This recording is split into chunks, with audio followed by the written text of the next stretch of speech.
So one of the interesting things about any opportunistic, whatever it might be a virus, it might be, any kind of an illness that you might catch. The big argument has always been the terrain versus the germ. Okay, so this goes back to the days of Louis Pasteur, and there was a contemporary of his by the name of Antoine Béchamp, and Louis Pasteur argued for, we identified the germ. So now all we have to do is come up with medicines such as penicillin to fight this germ. Antoine Béchamp said, who cares? Germ doesn't matter. Germ, schmerm, you need to keep the host, which is the person, healthy. And then the germ has much limited opportunity. And I'm going to argue today, my primary argument as to why this virus, COVID-19 or any virus, again, if any of you already know me, have listened to my diatribes or my arguments, I don't think it's that much. Is it significant to a certain extent? Does it have the significance people say, not even close, not even close. If our attention had not been drawn to this, in fact, we know now that this was around months before it was actually actually called COVID-19, and people were getting it and getting over it. And wow, that was really something. My husband and I, we were down for 2 weeks, and man, I don't know what that was. We were coughing, things like that. And you've probably all heard stories like that. We know that COVID-19 was around before it was officially made publicly introduced to us in the media. What we've seen is areas that are particularly hard hit are areas, metropolitan areas, where you have a lot of pollution. We've talked about that. We've talked about glyphosate, which is basically, your big Roundup type, hey there, you two. Mr. Mirzuf and Gerhard. Hi there. Hi. So we know that we've seen certain areas of the population, whether it be the United States or the world, where things have converged and happened around the same time. One thing I'm going to just mention is the roll out of 5G technology. So 5G technology is really ramping up the electromagnetic field radiation from what we're used to, even in our very EMF polluted world as it is now.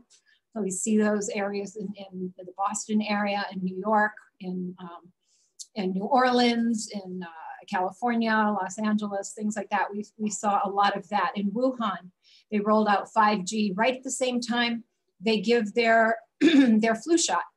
And the flu shot contains aluminum sulfate. And Dr. Trying to think of his name, oh goodness, Robert Young was a guest, he's world-renowned, was a guest on my radio program a few months ago, and pointed out that aluminum sulfate, when that's in your body, it's a direct magnet for 5G radiation. We know that 5G radiation deals with what are called something lectin, proteins. There are these proteins in the lungs. Okay, so we have really so much going on here in what we would call sudden acute respiratory syndrome, symptoms of the kinds we find in advanced cases of what we are calling COVID-19. One of the biggest problems is that our population today in the year 2020, especially our elderly population, and I would like to point out Gerhard Betting here, our fine specimen of a man approaching 92 years old who takes care of his health, who's very proactive. He's used natural, he pays attention to his nutrition. He's been through some, I'm not gonna share secrets, but he's been through some challenges, some significant health challenges, and yet, he takes care of himself.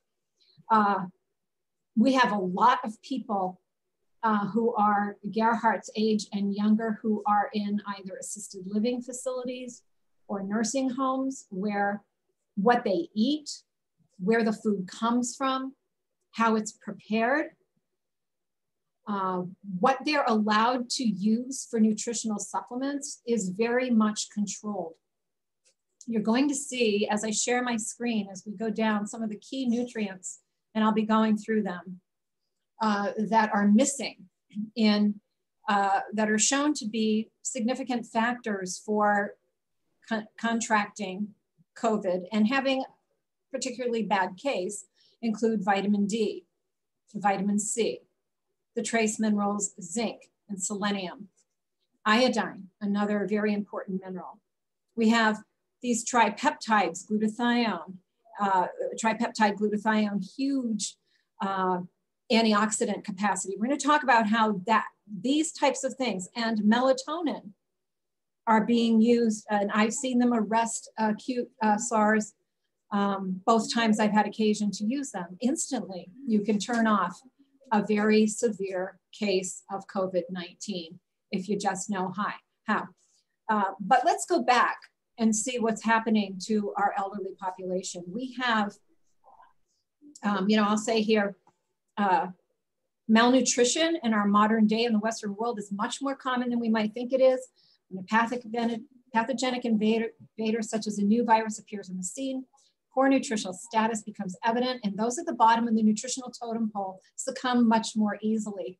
This is the exact population that we see being hit the hardest. Those, I know this because thankfully we were able to, both my parents and my husband's dad, we were able to care for outside of a nursing home type environment. My elderly mother-in-law did spend a few years in that kind of care. And so I can tell you firsthand what a tray of food coming out to a resident looks like. I can tell you that it's nuked. I can tell you that the beverages that are served in hospitals and in nursing facilities, institutional type care, are sodas. And for our diabetics, we're using NutraSweet, aspartame, and these horrible things. What I'm saying to you is that we have unhealthy population in our nursing homes, a very unhealthy population. I say consider our elderly population and a day of convenience foods, microwave cooking of pre-prepared processed foods. And you could say, what's wrong with a microwave? It's so convenient. Well, microwave technology was invented to destroy the genetic structure of the substances so that they could be manipulated. At one point in time, the Soviet Union actually forbid microwave cooking, interesting, because of that factor. So when we cook food by microwave technology, we are reversing, the heat is produced by reversing polarity of the molecules of the food in this heat, and it totally changes the structure of that food. So it's really criminal. You go out and you spend great, really, top dollar, say you're very careful about not having antibiotics and hormones in your dairy and your meat and poultry and things, or you're getting the wild caught fish, being very careful, not getting your organic vegetables, and you stick them in the microwave, and you have totally changed their nutrient dynamic. In fact, it's been shown that just heating cereals in the microwave with milk will increase stress response in the body. Because the body doesn't know how to handle these foods. So, but who doesn't use a microwave? I mean, my grandmother had like 6 kids in the deep South. There was no electricity when she was raising her kids. There was no air conditioning, nothing. It was brutal. And when, Sara Lee came out with frozen food, she got herself a microwave and sat down in her easy chair and spent the rest of her life watching soap operas and eating microwave food. She's a wonderful cook too. So we have slowly but surely over decades, our food supply, the average Western American diet is woefully inadequate to support health. Why do we have so many chronic degenerative disease conditions? Why do so many people have diabetes, heart disease, cancer, lung disease? These are things that they happen gradually. But guess what else is happening gradually? That immune system isn't kicking in. And so what do we do for that? We don't say, let's strengthen the immune systems of our population. Let's just vaccinate them, right? We'll vaccinate them. It's much more lucrative. We can prove to them they need vaccines because otherwise they're going to get the flu or pneumonia. We don't want that. So I say here, again, microwave cooking, I would venture to say that the majority of the elderly in this country are hanging onto their lives by a nutritional thread to begin with. Most of them have 2 or more chronic degenerative diseases or conditions, and I think that's being conservative. These are typically managed with medications. It is not uncommon for seniors to be taking a long daily list of prescription drugs, sometimes up to 10 and beyond. I've seen that.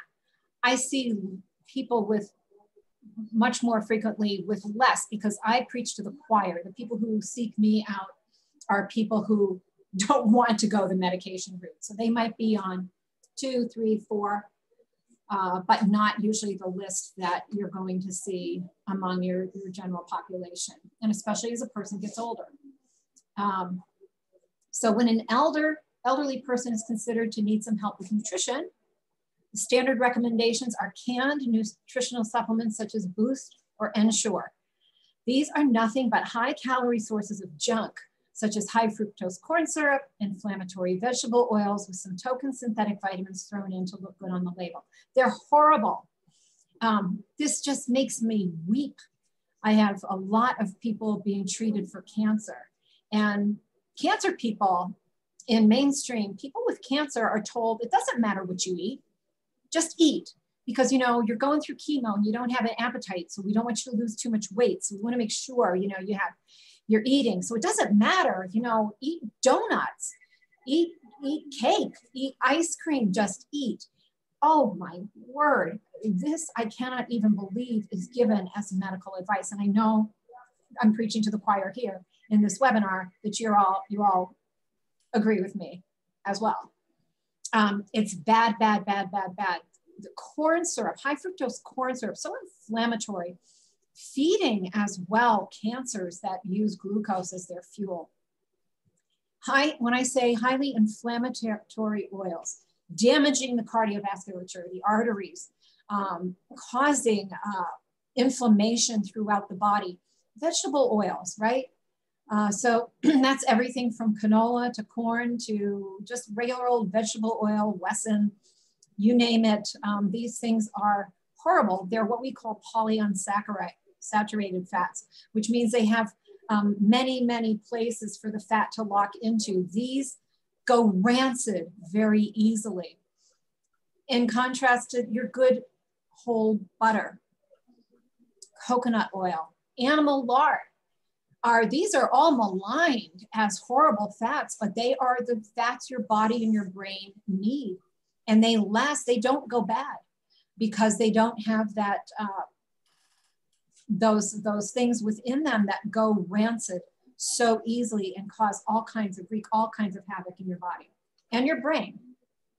Goodness, it's you know, I mean, we should be talking about this long before we ever talk about what COVID's doing to the elderly population.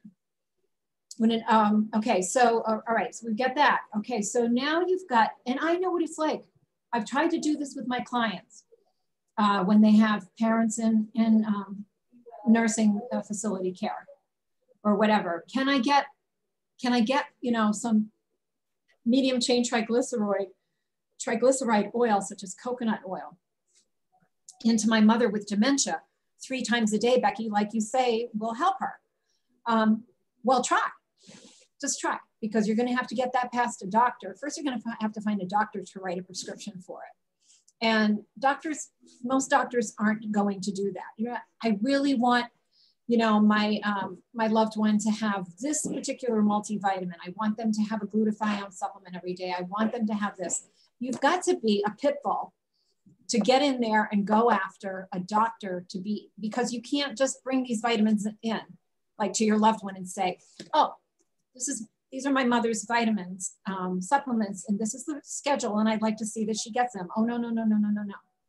They have now been removed from that type of care independently from you to managed care, which is all done through mainstream medical care, which looks to vaccinations and medications to manage health problems they can't turn around, which they really never do. They don't, there's no cure. You just hear, there's no cure for diabetes. There's no cure for this heart disease, except you just need these medications. So one of my longtime professional fantasies is being able to run an assisted living facility that barred all of those things and served good old fashioned homemade food, no microwave, no aspartame, no booster and sure, no soda, fresh, locally grown foods, right? No pesticides, nutritional supplements of high quality, and targeted purposes that nourish the aging body and brain, that increase mitochondrial energy and youthful vitality. So just to get off onto the mitochondria, every older person, their mitochondrial energy is in the toilet. So mitochondria are the powerhouses of our cells. Around age 30, we start to make they are responsible for the production of adenosine triphosphate, otherwise known as cellular energy. Around age 30, we begin to make less cellular energy, and this is because our mitochondria are fewer, larger, and less efficient. So that has been called scientifically in the science realm called the decline of life's energy, or DOL. So this is why as you get older, I used to go to the gym and, you know, I could do this many reps and my biceps were buff, and now it takes me twice that many. Or I used to be able to stack a cord of wood in half a day. Now it takes me half a week. This kind of thing, this is the decline of life's energy, and we use certain nutrients to forestall that process, to slow it down, or even to fill the gaps very nicely. This isn't happening for the majority of our elderly population. And it's not happening at all for those in, I call it institutional care. That sounds terrible. It sounds like they're in, the dark ages or something, but you know what I'm talking about. I'm talking about your nursing home, your assisted living. If you're at the level of needing assistance, that kind of thing. And unfortunately, most of our mainstream population today is also ill-informed when it comes to nutrition and what to eat and what is needed. So we're down there.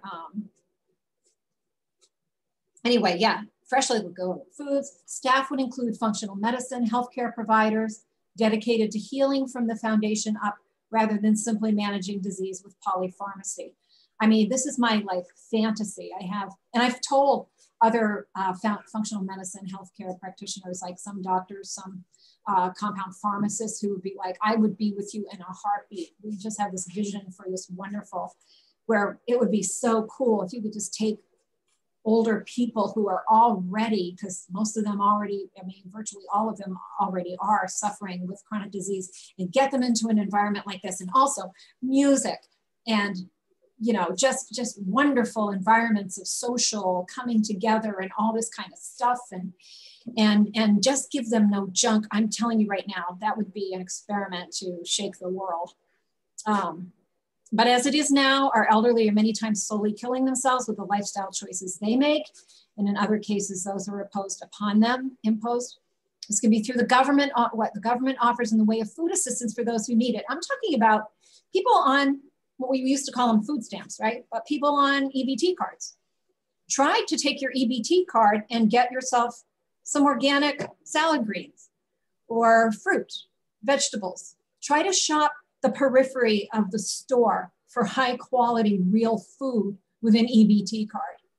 No, but you can get plenty of Hamburger Helper or whatever it is, you can get all those things that advertise and sell. That's what EBT, that's what our tax dollars are buying for people who need food security, who rely on the government. It's a crime. Okay, and then, yeah, and oh my goodness. if you visited somebody in the hospital for they're there for an extended stay or something, it is, my father-in-law would just want seltzer water. He just wanted some sparkly water, right? Something with some fizz. No, but we've got ginger ale. You can have diet or regular ginger ale, but we don't have just regular seltzer water. We don't have that. You see the trucks. We have across the street from my office here, we have it's a rehab center, Phoenix House. So they have live-in residents. And I see the food truck pull up every week and I'm thinking, oh my goodness. You know, you see them pull up to nursing homes, you see them pull up to the back of hospitals, and they are all in bed together. Madison Avenue, this grocery thing of pre-prepared, horrible foods that don't build health. And you can have as much sugar as you want, no matter what you've got, or if you've got diabetes in the hospital, it's terrible, you know. Okay, so the nutrients, I say, so what happens to nutrient deficient people when a new infectious agent starts circulating? What happens when the very nutrients that should be present within us are simply not there to begin with? Naturally, those people will succumb much more easily. Their health status is already at a point where they can be knocked over with a feather. The nutrients I discuss here for preventing and yes, even treating COVID-19, I'm right here to tell you COVID-19 is not hard. They don't want you to know that. They want you to think it's impossible until we save the world. Are all nutrients or endogenous substances such as glutathione and melatonin that should be present in much greater levels in the average human body? The elderly, again, are woefully depleted when it comes to these defenses. This is basically because they naturally stop producing them as time goes on and because they lack the basic nutrients that help them do that in the first place. Our modern healthcare and food industries have produced a sickly population here in the United States. When confronted with a challenging health situation such as COVID-19, these special interests continue to perpetuate the same misdirected pathway of prevention and treatment. These are hugely lucrative to their respective industries and is the reason they are the options of choice. Just try to get a good nutritional supplement, like I said, you know, good luck into a nursing facility, but don't refuse those yearly vaccinations. What? 2 pneumonia, shots, flu, shingles, et cetera, year after year after year. And all that aluminum mercury, it's really good for their brains, right? Wonder why there's an Alzheimer's epidemic. We use vaccinations in an effort to prevent illnesses that our bodies, if well-nourished, would easily be able to fight off or handle on their own. The vaccinations also interfere with normal immune system function and further weaken the individual's natural defenses. So enter COVID-19 into this scene. The key nutrients that are preventive of infection and that cool off the storm when infection is present are the very nutrients woefully deficient in the population I describe above. While generally speaking, the elderly have it the toughest here. A large percentage of our population, as I was saying, of all ages do not have the nutritional stores and daily intake of nutrients for vibrant, resilient health. So we're going to talk about those. I do want to go to, I thought this was very interesting. Nutrients for COVID, general nutritional status. People think about general nutritional status. I've always thought of it more as it pertains to, you know, your ability to fight something off, right? Your immune system. It says here, the emergence of new infectious diseases and old diseases with new pathogenic properties is a burgeoning worldwide problem. Severe acute respiratory syndrome, SARS, and acquired immunodeficiency syndrome are just two of the most widely reported recent emerging infectious diseases. What are the factors that contribute to the rapid evolution of viral species? Blah, blah, blah, blah, blah, various hypotheses, agricultural practices, climate changes, rainforest clearing, or air travel. However, the nutritional status of the host until recently has not been considered a contributing factor to the emergence of infectious disease. That's really astounding when you think about it, when you actually think about how back in the day of Louis Pasteur and Antoine Béchamp, the homeopaths, okay, even moving on beyond that, up until the early 1900s, in the United States, when homeopathy was really, and the eclectics were the main source of medical care, and very successful until the Rockefellers took that over and made the AMA our only legal system of healthcare in this country. They did that because of Rockefeller oil and petroleum medicines, petroleum products and medicines, and wanted to get the monopoly on that right from the get-go, and they sure have. What we're experiencing today, is directly related to what happened then. And this is nothing new. This has been an ongoing campaign to force us to let go of our freedom of choice when it comes to our health, and have available to us only those tools that the AMA, through its, well, for a better word, its prostitutes are peddling.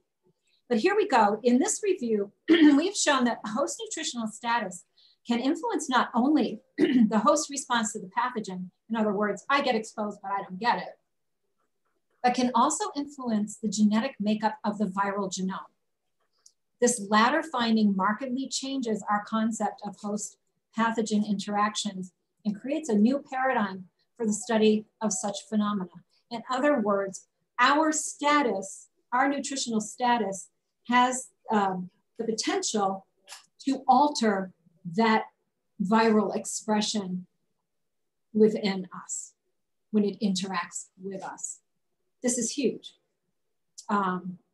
It's huge. I don't expect anything in the bigger picture to ever be done with it, but I never did.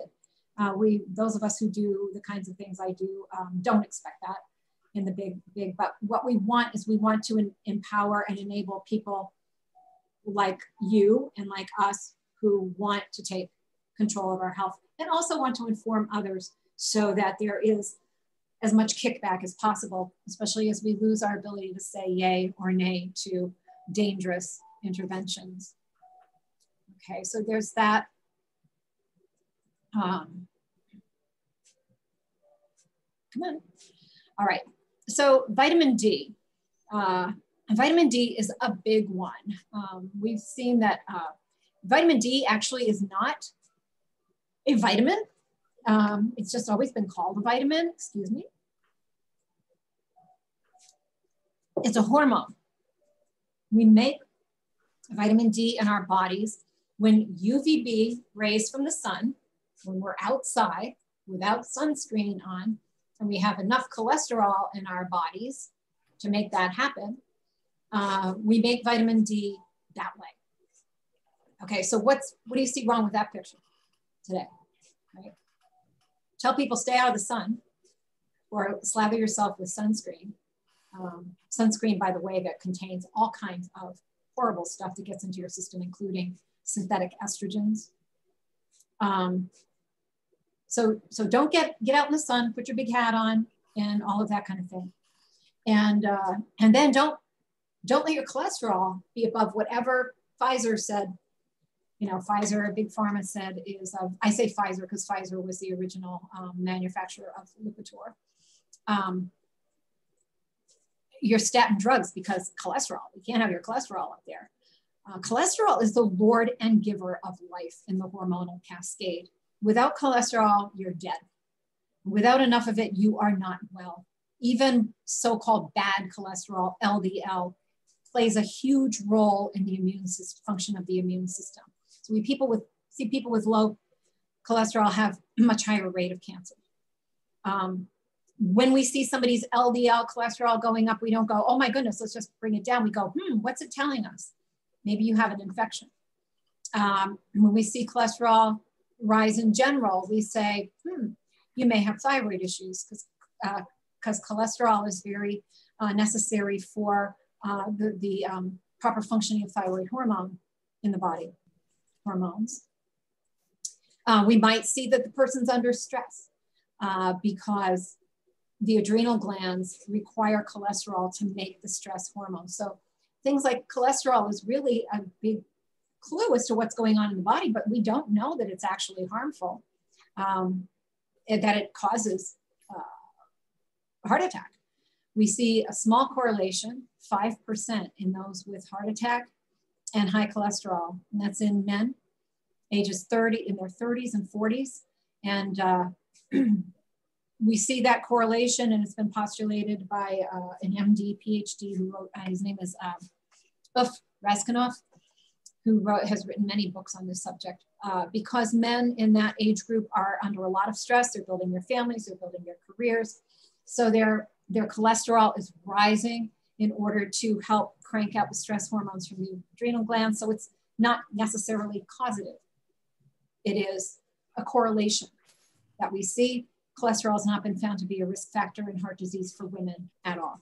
So here we are, we're taking the way the body was made. We're supposed to have cholesterol. The brain is a large part cholesterol. I think 6% of the brain is cholesterol. We need that. This is why when you get on those statin drugs, many people, their cognitive problems start to come in. People with darker skin have a harder time making vitamin D because of the pigment of their skin, right? Is acting like a sunscreen. It was very interesting when it came to COVID, the more severe cases, I saw some chart, the more severe cases were of vitamin D deficiency and correlating with the more severe cases of COVID were in the southern areas like Spain and areas that see more sun. You would think it would be just the opposite. In the Norwegian countries, those countries, the vitamin D deficiency was not nearly as bad. You know, I look at things like eating fish, right? Fish liver oil, things like that. But so it can be a little deceiving. So a lot of people also, I test people all the time for genes that have to do with this important process called methylation, which is how we make glutathione to begin with. And some of those genes are the vitamin D receptor genes, and in hundreds, maybe 500 people through the years I've tested, I have not seen one person without one of their vitamin D receptor genes defective to some extent. So we know that this is a big problem. On my vitamin D, I gotta make sure I clip along here. On my vitamin D page, John Michael's going to put these up for me. I did not get these to him until last night, and it was just a matter of time, but he's so awesome. But you'll see my overview, and then he's going to link these individual pages. And then on these individual pages, you'll be able to go and open, come on you. Huh. All right, let's try this one. Oh, they're supposed to work. Oh, I don't know, but I think it's fine. I think it's my mouse, but anyway, you'll be able to go. I did do some highlights on the vitamin D page to reduce the risk of infection. And these are scientific studies, okay? So this isn't somebody's opinion. These are studies.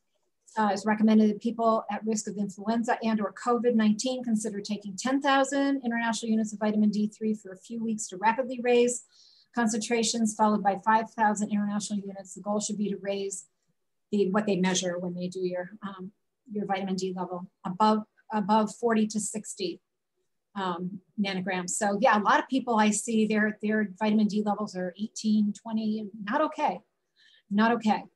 And people are worried about vitamin D and being toxic.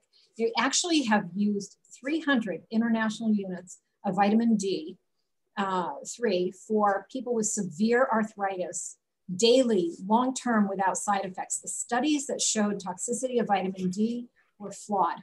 And that information is also available. So if you're saying, oh my goodness, I'm really worried about taking 5,000 every day, or Sue is in there. Yeah, sorry, Allison, sorry. Please do not worry. The main thing I say about that is you want to use vitamin K2 with it. And a lot of the supplements come with vitamin K2 combined. So K2 is a form of vitamin K. There are 3 forms that helps the vitamin D move the calcium that's supposed to get into your bones out of the soft tissues like the arteries, the brain, the bladder, the intestines, and move it in. So the only people that's contraindicated in are people on Coumadin, warfarin. If you're on Plavix or Eliquis or any of the other blood thinners, that doesn't work with the INR. Vitamin K is not a problem.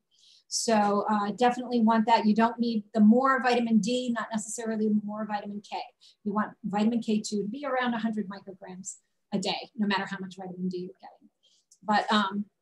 But does vitamin D increase the severity of COVID? Yes, and especially when you see the inflammation. Okay, so vitamin D we're using number one for our immune systems, right?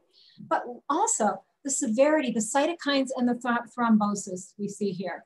Thrombosis, remember the blood clotting they talk about in extreme SARS. The acute respiratory distress syndrome, inflammation. This is the cytokine storm. These are the main things we want to keep in our systems, but we don't have to have tons of it. We need to keep ourselves well nourished with them. But then, man, if something happens and somebody has, wow, I feel like I've got fever, dry cough, this might be COVID, take yourself a good whopping dose, because not only is it preventive, it's also a therapeutic to turn that cytokine storm around. Our study demonstrates an association between vitamin D deficiency and severity mortality of COVID-19. Optimizing vitamin D status to recommendations by national and international will certainly have benefits for bone health and potential benefits for COVID-19. There's a strong possible biological hypothesis and evolving epidemiological data supporting a role for vitamin D in COVID. So you can go back to more of that. And then we have vitamin C. Vitamin C is also very important. But vitamin C, let me talk about that. When they talk about vitamin C for COVID, like they used and are using and started using early on in China, intravenous vitamin C, that's very different than you taking vitamin C every day. Now, when you take vitamin C every day, you're going to increase your immune system. That's one role of vitamin C. When they're using this intravenously for patients with severe SARS, sudden acute respiratory syndrome, mimics altitude sickness, that's what COVID-19 manifests as in severe stages. It's working as a master antioxidant and master anti-inflammatory, not an immune system booster. And the only way you can really do that is intravenously, because vitamin C is very poorly absorbed orally into the cells of the body. We use liposomal forms because they're bound to a fat and are better absorbed, but here's the cool, wonderful, great news. You don't necessarily need vitamin C for that purpose. Why? Because we have glutathione and we have melatonin. And they're both the right form of glutathione, which I'll get into, very well absorbed orally, affordable. Nobody can tell you you need a prescription for it or you can't have it. You can have it and you can use it. And I've seen it turn around severe SARS instantly, twice, in the only 2 times I've had to use it. It works. So anyway, so vitamin C, great. I say like 1,000 to 5,000 international units daily, and a liposomal form is very good. Zinc is a trace, for your immune system and stuff. And zinc is a trace mineral that is found to be extremely low in the elderly population. That's why a lot of times they can't smell well, they can't taste well. That zinc thing, isn't that interesting? Because those are 2 signs that you've got COVID and not the flu, they say, is not being able to smell and taste certain things. One study was done, it was done based in India or something, so they used Indian foods, and the things that were hard to smell were peppermint and coconut oil. And so, but we see when people have, I can't taste anything any longer, you're an elderly person, the first thing I think of is your zinc is too low, right? So zinc, thing is, your elderly population none of them have enough zinc. Not you, Gerhard, I'm talking about like in your nursing homes and things, the things that where they say, these are the high risk people, so we gotta not visit them, and we've got to not visit them and mask, and we've got to keep them in their rooms and not let them see another single soul for the rest of their lives because they might catch COVID. This is why they're catching COVID, right? give them some zinc, some vitamin D, some vitamin C, some selenium. Selenium is really amazing. Let me go to zinc really quick. Potential impact of zinc supplementation on COVID-19, pathogenesis. I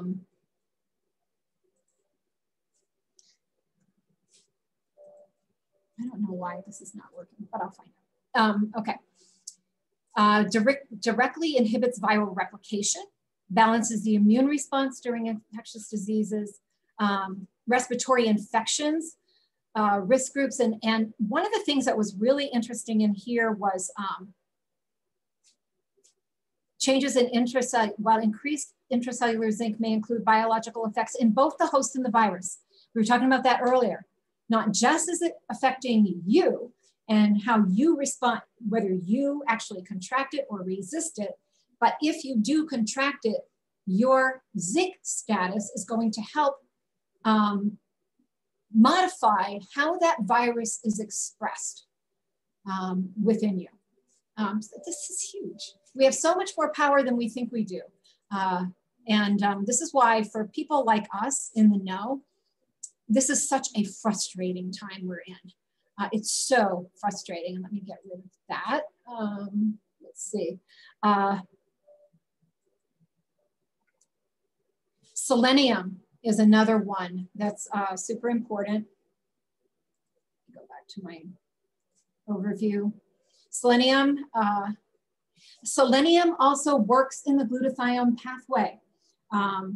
It raises P53, a tumor marker that women with the BRCA1 mutation who are more susceptible to cancer.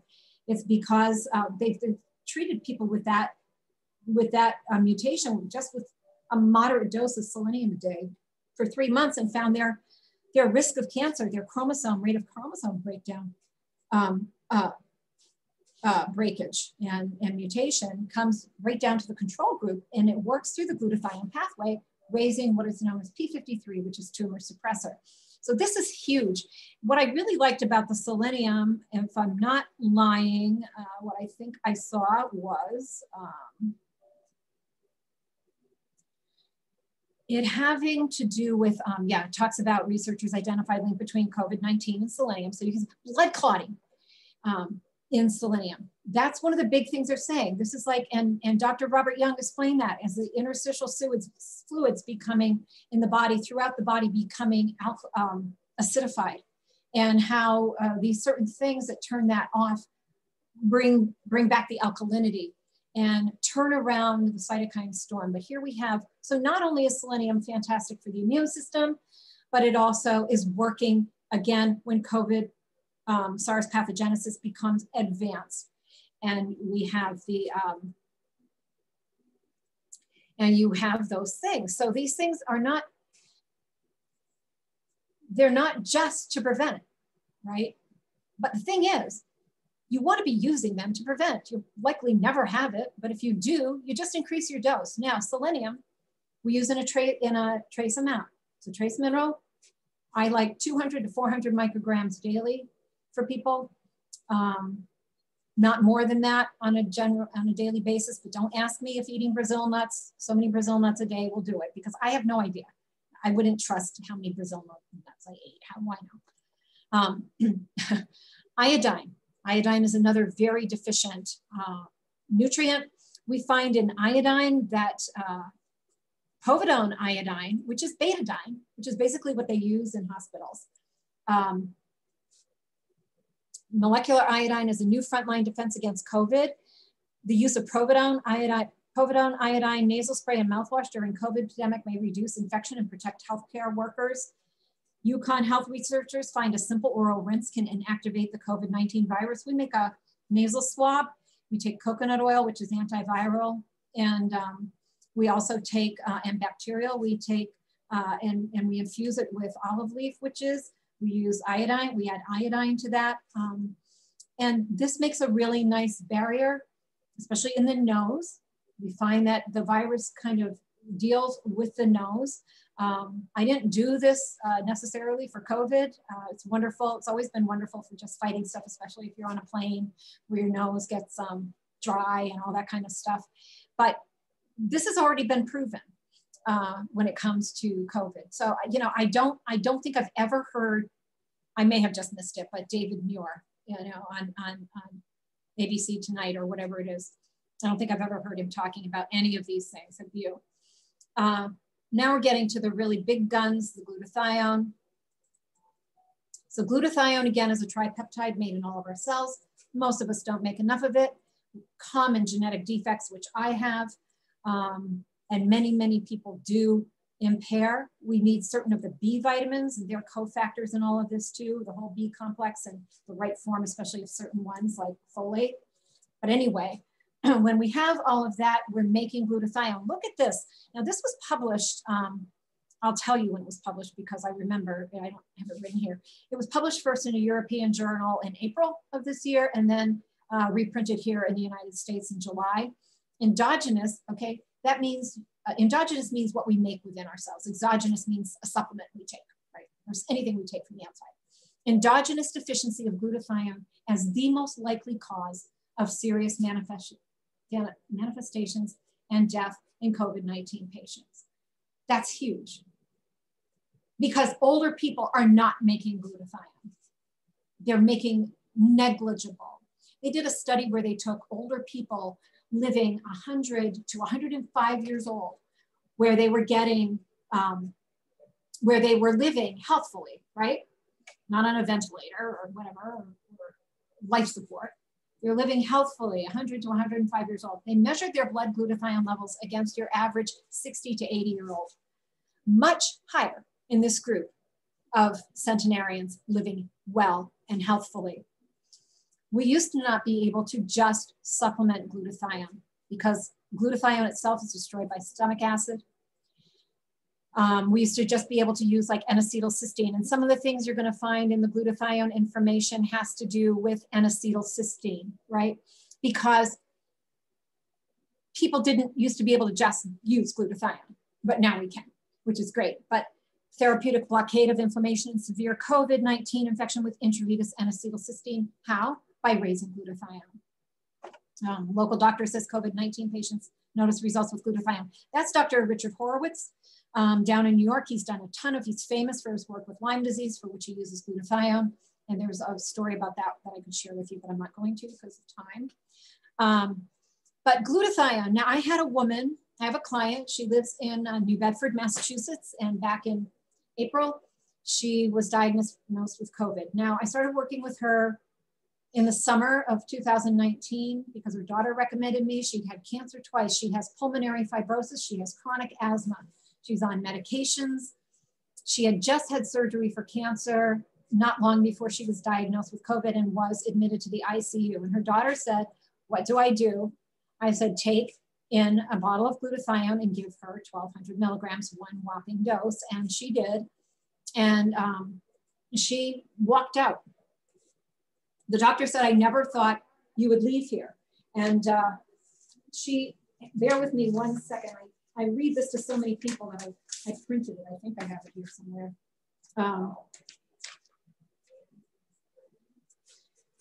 Well, I won't take the time to look for it, but basically it's a short email. And she said, I'm doing well. This was in August. She said, I'm maintaining my O2 sats at 98%. While walking my dogs 3 miles a day, biking, gardening, swimming. Okay, so she's in her 70s. On X-ray, the doctors say my lungs look like those in the ICU and they don't understand why I'm doing so well. I had another woman out in West Keene who was diagnosed with COVID a few months ago. She had had a rough weekend. She called me on a Monday and we took out high dose melatonin and glutathione to her. And I called her the very next morning and she said, I feel so much better. This will turn it around.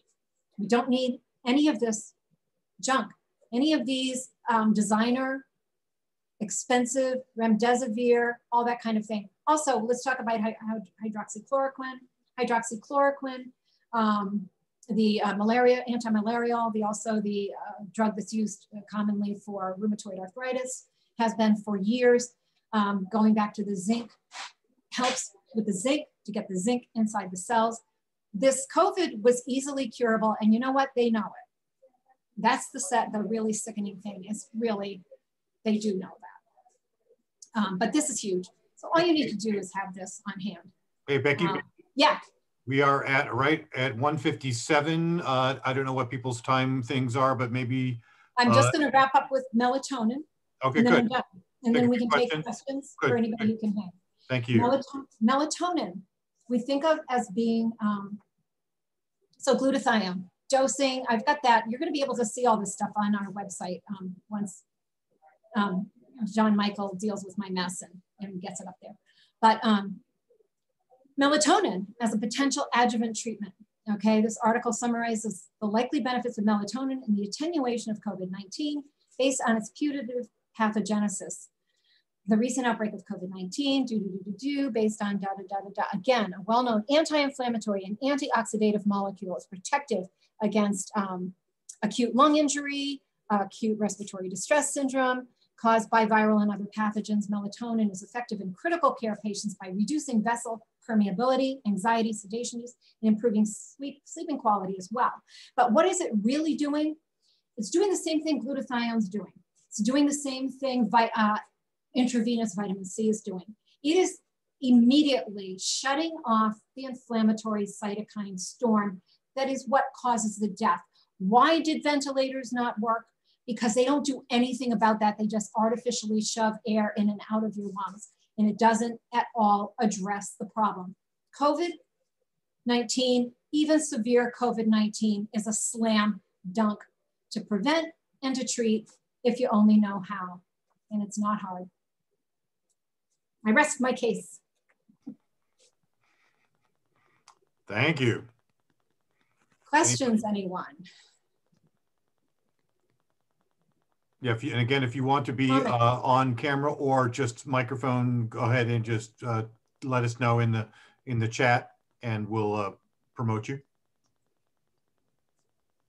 Does it make sense?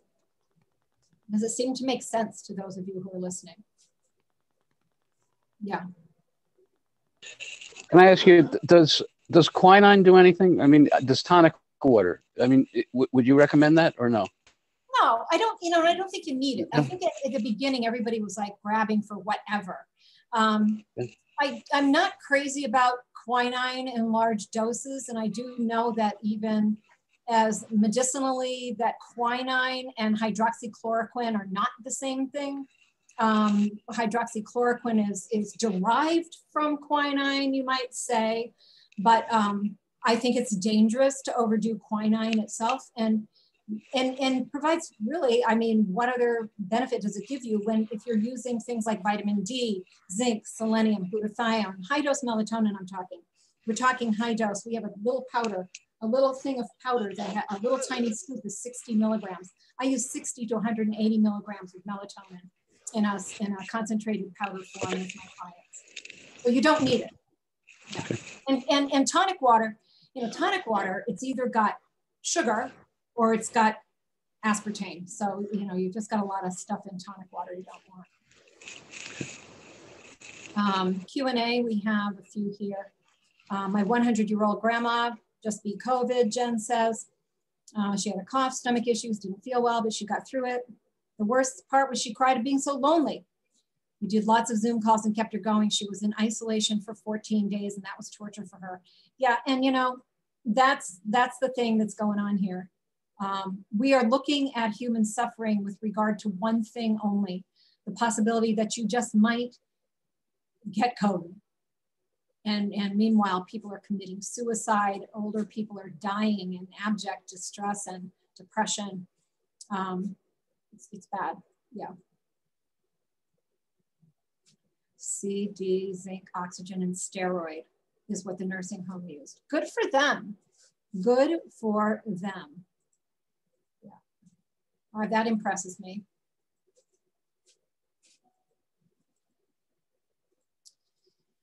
Anybody else? Anything? We had somebody ask about natural food sources for glutathione, Becky. Natural food sources are difficult. Whey protein is one. There are some foods that have like asparagus or something, but we're talking about doses that you're not going to find in food. how do we make glutathione? It's not from eating foods that glutathione is in. It's from having adequate B vitamins. Folate is the big one. B12, B6, all of the Bs, B1, B2, B3. And so these are the things, this is very intricate cycle called the methylation cycle. And also glutathione absorption is very iffy. So there's no, it's like saying I'm gonna get my dose of selenium through eating Brazil nuts. I mean, you're not gonna get a therapeutic dose. What we're doing here is we're using what we call orthomolecular medicine, which means using nutrients in therapeutic doses as medicine, as therapeutics. So yes, eating a healthy diet is wonderful, but you're not going to just say, oh, I ate all my glutathione-rich foods today, and therefore I'm okay. Yeah. Our BS are in red meats. All B vitamins are in red meats and organ meats. When you cook folate, the form that can, the tetrahydrofolate that can be converted to methylfolate, which is what the body needs to produce methyl donors that attach to all of your enzymatic processes in the body, is destroyed. And that's why we use the form methylfolate for most people, virtually everyone, unless a very few people in the population, but some are sensitive. So that is a form we know the body can use. Even folic acid as added to foods and in most supplements is a problem for many people because they can't use it and it gets in the way. So you have to make sure some of those B vitamins are coming from, you know, I agree with the organ meats and the beef and all that stuff, especially for vitamin B12 and the other Bs and even brewer's yeast and things like that. But I want to make sure you're getting methylfolate. Becky, I want to thank you, but I have got to leave. Came late and I have to leave early. I'm sorry. Well, it's not early. We made it through. You made it through. Thank you. Yeah. All right. Okay. Thank you, Gerhard, and have a wonderful day. You too. If there's nothing else, we should probably wrap it up. Does that sound good to you, John Michael? Well, let's just see, because you covered so much. Let's just see if there's anybody else who has any questions. Okay. Go ahead and post them either in the Q&A or in the chat, or let us know if you want to be on the video and we can quickly promote you so you can be seen or just heard through your microphone. Or if you just want to make any comments. Yeah. I mean, if anything, it should be super encouraging to people and empowering, because we really do have what it takes. Those of us in the know and those of us who will do it as far as maintaining good health. But, you know, those of us, we've been doing that anyway, living that way. And that's what makes us, I had a guy drive over from, 81-year-old man drive over from Nashua this morning. And he had a mask on. And I said, you know, if you want to wear that mask for you, feel free, but don't worry for me. And he goes, well, you know, I was just doing it to protect you. And I said, I'm not worried. You know, I haven't had as much as a cold in 40 years. And I'm not exaggerating there. I'm never sick. So I'm fighting off everything. I don't care if somebody like sneezes in my face who has COVID. I'm not worried. And even if I get it, I'm not worried. So that's because why? My host is strong. The terrain is strong. So it's what it's supposed to be. And we need to really make an effort. You know, when you have children, you know, make sure you're nourishing your children. This is another thing. Oh my goodness. Childhood nutrition is horrible for the most part. Yes, Heather asks, the documents will be available on the website. Yes, they all will. And I posted them also in the chat. So they're already online, but we'll definitely put up a page on the website. It'll be under research resources. It'll be a new section called health or nutrients or something. Haven't decided what it is, but it will be there. And we'll, when we get this video sent out, we hope you share this with everybody that you know and with the people that you don't know. We want you to go around your neighborhood. No, I'm only kidding. But if you want to, you could. It's really good. Because when people are afraid, when you say, hey, masks don't work, oh, because it's aerosolized and, you know, oh my God, it can get everywhere. It doesn't matter. You're breathing the air like you always have. And if you take care of your terrain this way, this is, there's no reason to fear. This from the very beginning, people who are in the know knew this, and they knew there was no reason to fear. Therefore, and why weren't our health authorities carpet bombing every city with vitamin D, vitamin C, glutathione, whatever, which they could have easily done. And why were they dissing hydroxychloroquine and putting out studies with lethal doses and making studies up entirely and disinforming on Google and not putting any search results up, because this is a psyop that we're engaged in. I really hate to say that. It's sad. It's very sad and insulting to me that people in a position of authority would be engaging in this kind of behavior, but it's criminal, it's immoral, and it's anti-scientific. So we have to just let people know that there's nothing to fear. Obviously, deaths are going to happen, right, Becky? People die every year. People in the over 80 age group that are dying die at about 5% a year, which is about what they're dying now from COVID. Did you hear that? All right. So there's no need to fear. If you're older and you're taking care of your terrain, there's no need to fear. What I have to just comment was Jen talking about her grandmother in the nursing home. I mean, I really applaud them, because what did they give her? They gave her C, D, zinc, and steroid, okay, which steroid shuts down the inflammation. Okay, so I'm pretty darn impressed. And I also think it speaks well to the fact that she probably didn't have great nutritional status when it came to C, D, and zinc anyway, but even after the fact, she had a good outcome. Of course, we can't prove it was because of those things, but this worked. Far different than carting her, up to the ICU and throwing her on a ventilator. Yeah. And we know that didn't work. There was a doctor in New York, Cameron Kyle Seidel, who blew the whistle on this on March 26th. From the best information I have, it took the NIH another month. This was during the major spike, another month before they released guidance that said, well, maybe you shouldn't use a ventilator, maybe just, a CPAP or BiPAP machine. We know it was the wrong treatment, and groupthink killed, who knows how many people. Meanwhile, the hospitals got $39,000 for the use of that ventilator, which killed people. Now they're getting an extra dose of money from using remdesivir and Veklury, which is, as Becky was saying, is not, the WHO did a huge solidarity trial, said, no, it doesn't really work, doesn't really do anything. But there are some studies that says it does a little bit of something, but not like some of the things that we've been talking about, not like HCQ, even with zinc. We just need to engage people with the truth and with the facts, and some people will be ready to hear, some will not.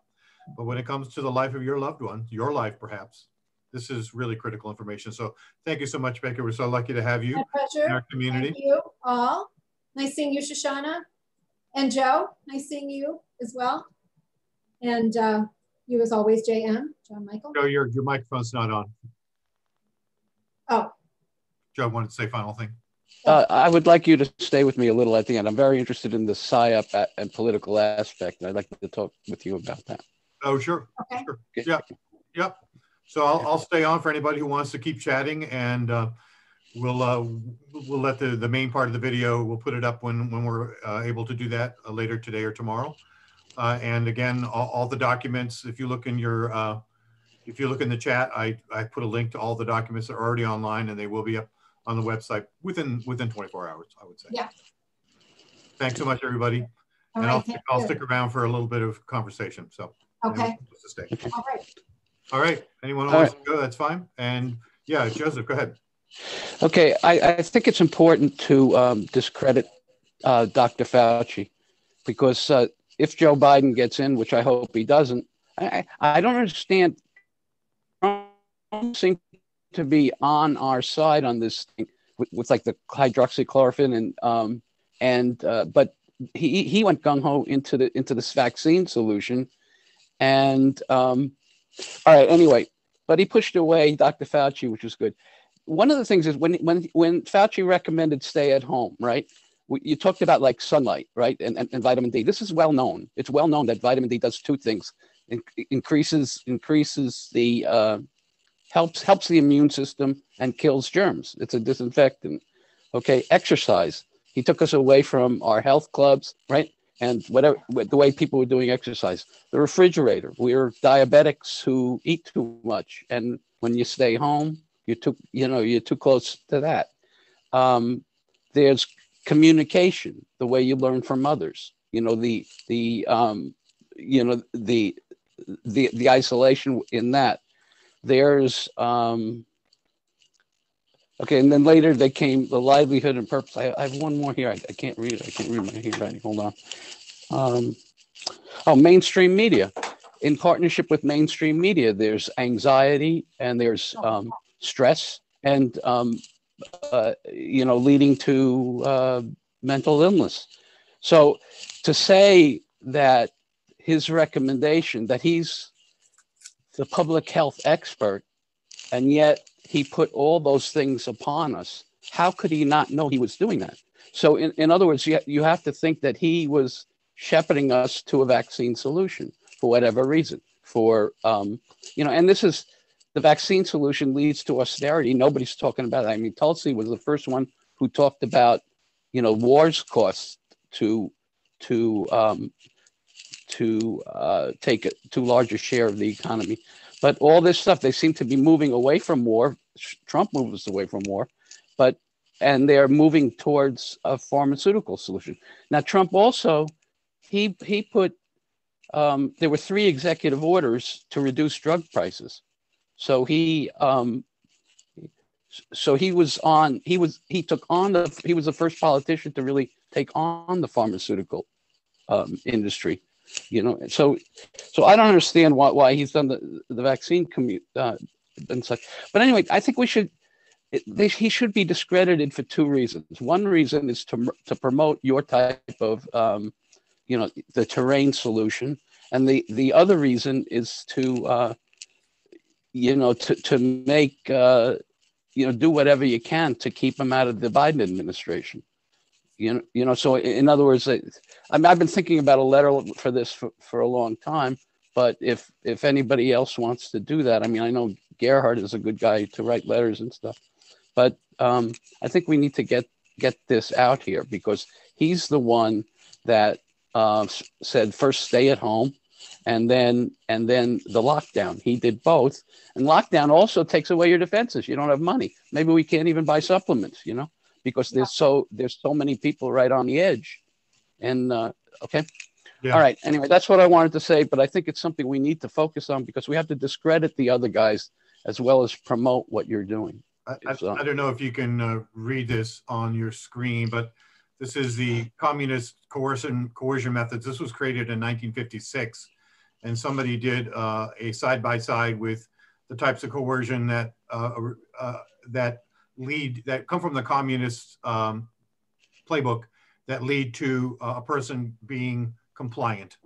And what we see is these correlations between that, those particular tactics, and COVID-19 tactics. So you're absolutely right, Joseph. And if you want to write that letter, well, I'd be happy to work on it with you. Send it to me and I'll edit, whatever the case may be. Gerhard and I can go through it as well. But yeah, it does need to be said. Was this in the ad you put? I didn't see the ad in the Shopper News.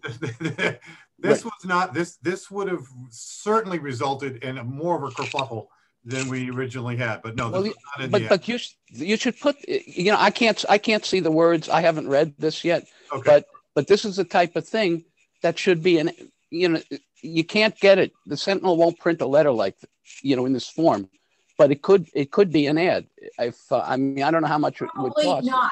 Yeah, I mean, you could certainly write a letter to the Sentinel that would take on some of the issues. You can only say so much in 400 words, obviously. Right. But we've been able to do that. And I mean, here's what I'm saying to people who, I'm saying to people, everybody needs to write letters to the editor. And they need to do it as often as possible. I know the Sentinel will not print anything more than every 2 weeks from anyone. So it means every 2 weeks you should be sending a letter to the editor. Why? Because if you don't, then the mainstream narrative, at least within the context of those reading the Sentinel, wins. And you saw the storm that just our initial ad that we put in the Shopper raised, with people saying, "Oh God, the Shopper must apologize. This is some major hit on the humanity to possibly talk about alternative viewpoints. But I think these points can be made. I think they can be made, as long as we're not scolding, or being too crazy in the way we present it. It's like, and a lot of times I present things as questions. Are people seeing that there's a relationship between the chart of coercion and COVID-19? Let's just take a look at a few of these things. Maybe isolation and threats and occasional indulgences, like you can take your mask off and goes to, oh no, now you need to take that away. Like Fauci saying, oh, masks don't do anything initially. They don't do anything at all. It's more like a talisman. They make you think you're doing something. They might stop a droplet or two. He was actually referencing the science of 4 decades when he said that. Then later, no, you must wear a mask. And other scientists who are like experts, like if some of you watched the Rebuild New Hampshire summit last week that had a couple of OSHA experts on it. They absolutely know what's going on. That I have a video of theirs up on our website under videos. Okay. They are actually trained.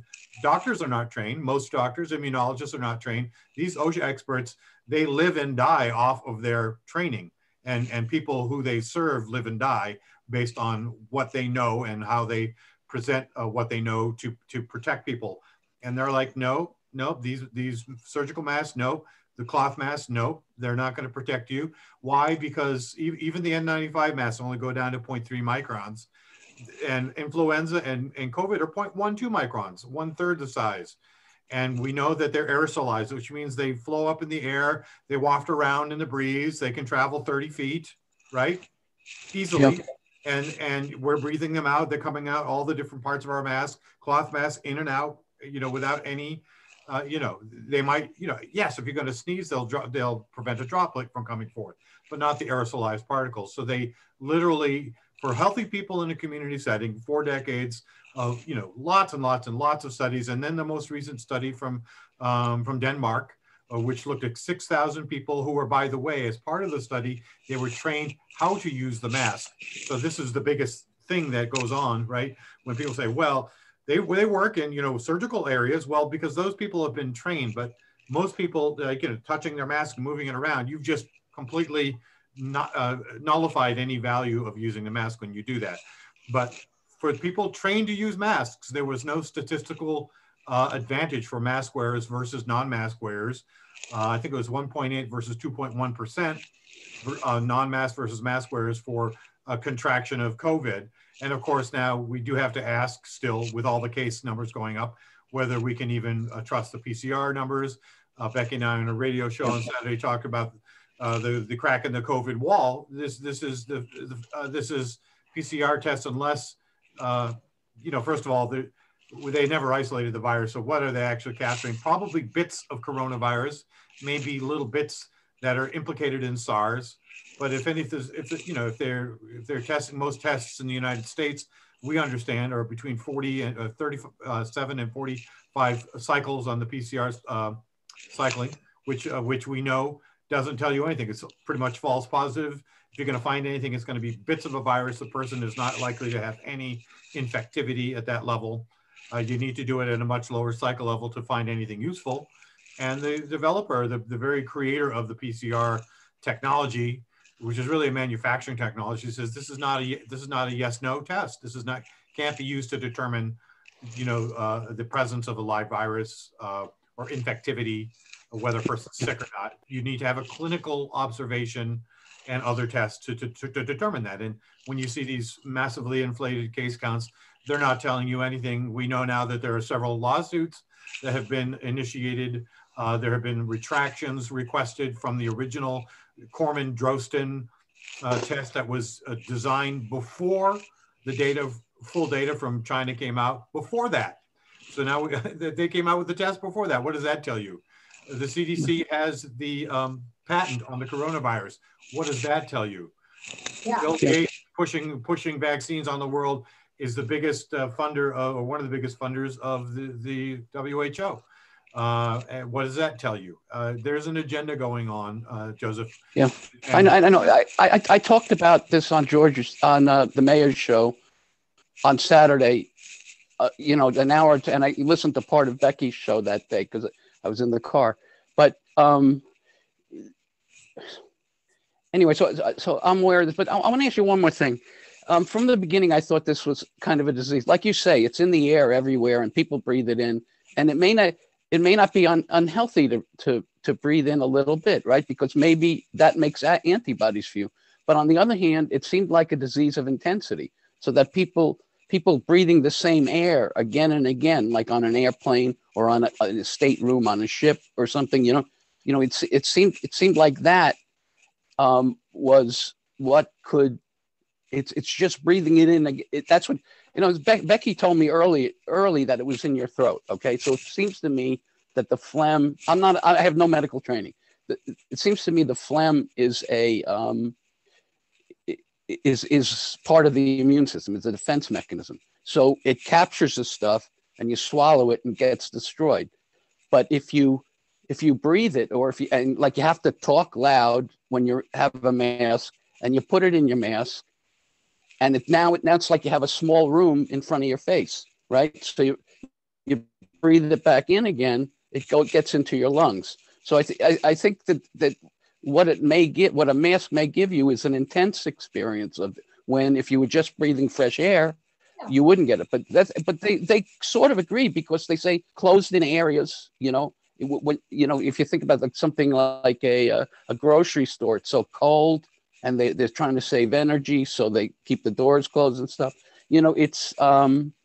But I think there's a risk. I mean, besides the carbon dioxide thing and all the other complications with a mask, I think there may be it may be giving you an intense experience with this. And I don't know if you're thinking along those lines at all. Is it good to take it in fresh air, but bad to take it in a with an intense experience? And that's why it would be in the home too, because that's another thing. That's another thing that Fauci, when he said stay at home, if you have bad air in your home, then you're going to be breathing it in again and again, right? And what happened with that study that Cuomo did, where he did 100 hospitals, 1,000 people, and 66% were of the yes, got COVID. 66% of the people who were staying at home, it was the staying at home people that got the COVID. So it seems to me it's like it's that it may be something like anyway. Is there anything on that? Do you feel that way, or is it? Am I making sense? Is it? Well, I think you do make sense, but I want to say I don't think there's any significant COVID around us. I don't think it's like anything like you go into a grocery store, somebody has a flu, somebody has a cold, somebody has a this, somebody has a that. And you don't come out of the grocery store and get sick with all those things all the time.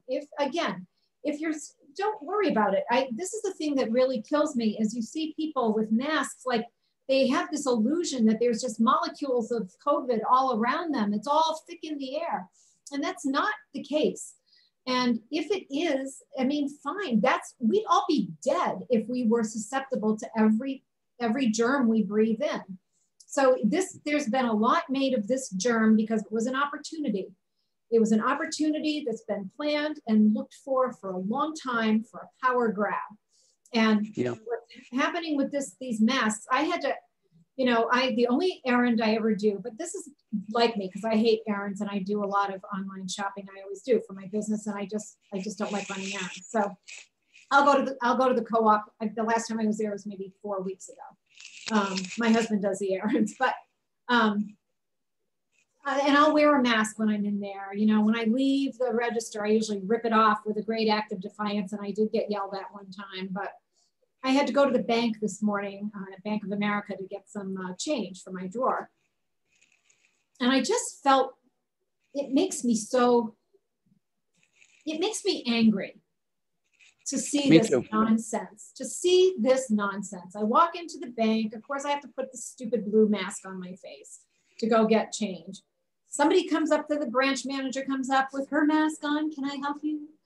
Somebody else is floating around. Everybody's got their mask. All the customers have their mask. And it really pisses me off because they're doing this to constantly make us think This is the big problem in life. And that's what the purpose of the mask is. Yeah, compliance. It's compliance also to get it's the only purpose. Yep. Yeah, it's compliance also. They want to get us used. Let me tell you one more thing. There were 5 Democratic governors plus the guy in New Hampshire who's like a rhino Republican, and the 5 of them, it was New York, New Jersey, Pennsylvania, Michigan, California, and Massachusetts. Anyway, there was 6 states altogether, 5 of them Democratic. And they sent the COVID patients into nursing homes. And that's why you got this burst of deaths to start out with, which contributed to the panic, which was already set in place because of the crazy estimates that 2.2 million Americans and the 660,000 Britons that were going to die, so that came very early and is a source of the panic, those number of deaths. As you correctly point out, so many of the people were aged to start out with, because of the various medical issues, but so they were vulnerable. But that's the thing is, it reminds me of the election where like they all stopped counting at the same time. And I'm not sure about the timing of the governors. And Cuomo's writing a book that he's a hero. And I know my sister lives in New York and is very comforted by his words, listening to him. So, and my sister's like, she talks to me a lot, so she's getting convinced, but it's not, but anyway, but that's an aspect too. Whereas, and these governors of Michigan, California, New York, they're also the most dictatorial. This thing. It's short of medical justification. It's long on tyrannical response. That's what this thing is, and it's just a matter of where it started. And the Agenda 201 thing, people saw this before it happened. That this kind of thing would roll out.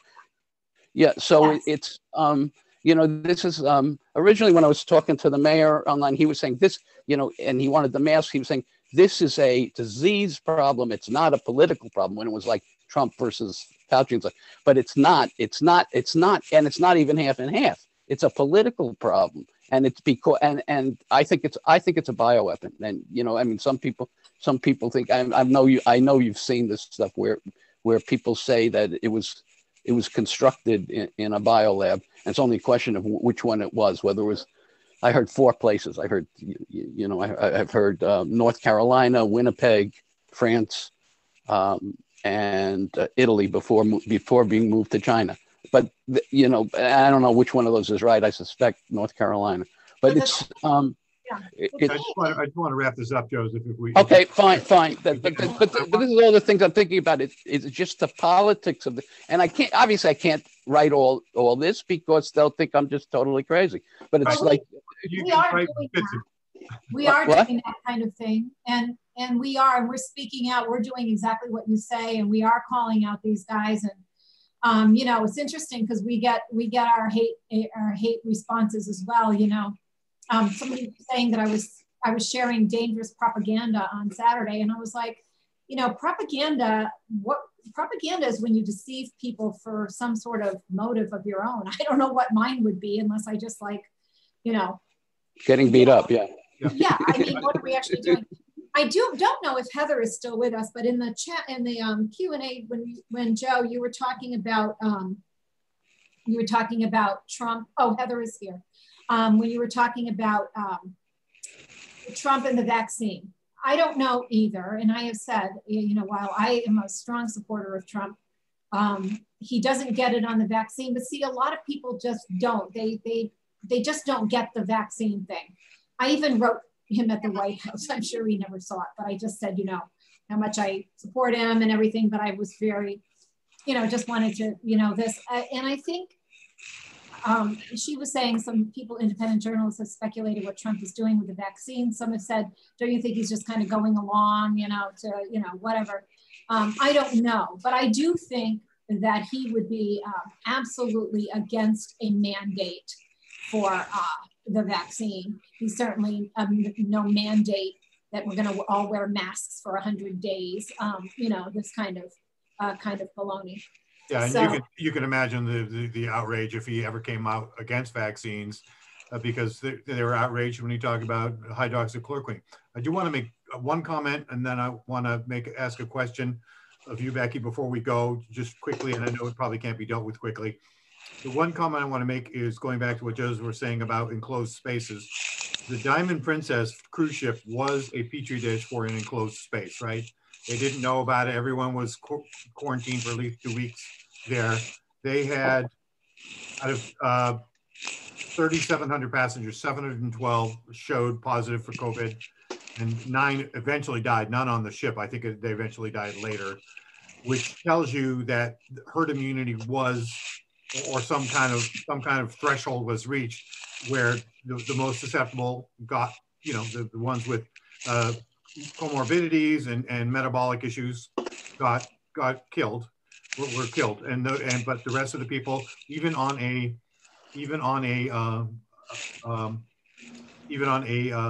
tightly, you know, not a controlled air environment, they all were sharing each other's air through the air conditioning system, etc.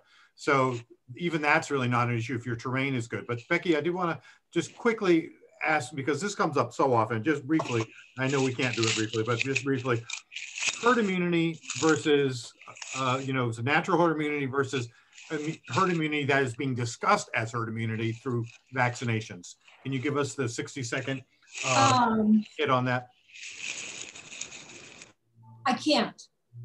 Okay. I have to go back and I have to go back and do my homework on that one. Okay, so that's something I think we should talk about in a future thing, because yeah, that's a JB Handley question.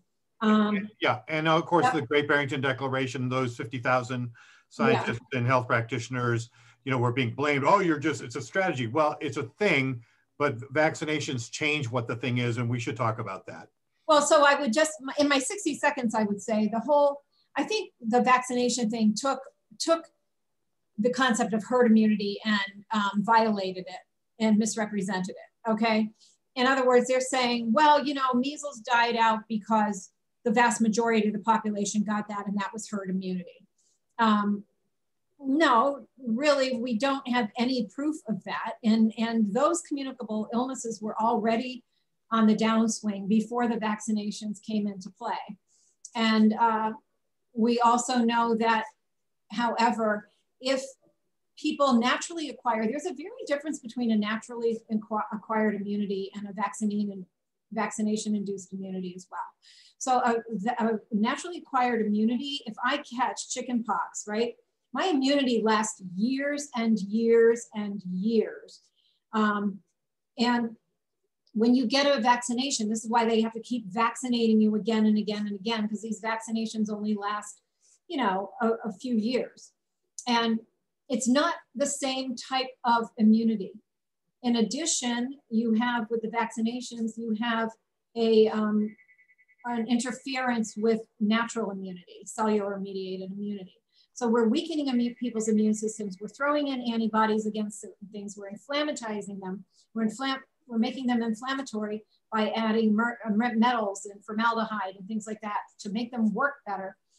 So I think they took a good idea when it came to, you know, an established idea of herd immunity when it comes to real sickness and building real antibodies to what's going around, and tried to say that's how the vaccinations work.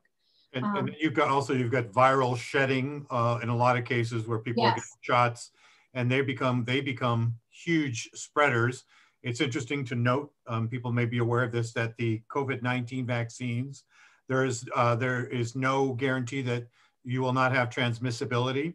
They're not guaranteeing there'll be fewer hospitalizations or deaths. All those vaccines are even saying they're going to do, all they're purporting to do is to reduce the severity of mild symptoms, not even severe symptoms, reduce mild symptoms. In other words, for people, you don't need it, you're getting mild symptoms or you're asymptomatic, and you know, it's not Oh going to my stop goodness. it. It is, yeah. You could end up being a super spreader. And then of course, it's the whole antibody dependent enhancement thing or pathogenic priming, which is another whole topic. We should maybe get into that in the future. Yeah. And I unfortunately, I've got to run because I have Yeah, another call we coming. all kind of probably do, but I want to thank, thanks for staying on, Joseph and Heather and everyone. It was, I thought, you know, I think my lecture was just riveting. I vote to have that speaker back. Can we do that? Well done. Well done. All right. Very good. All right. Thank you much. All right. I'll be in touch. Take care. Nice seeing you, Joseph. Okay. Bye.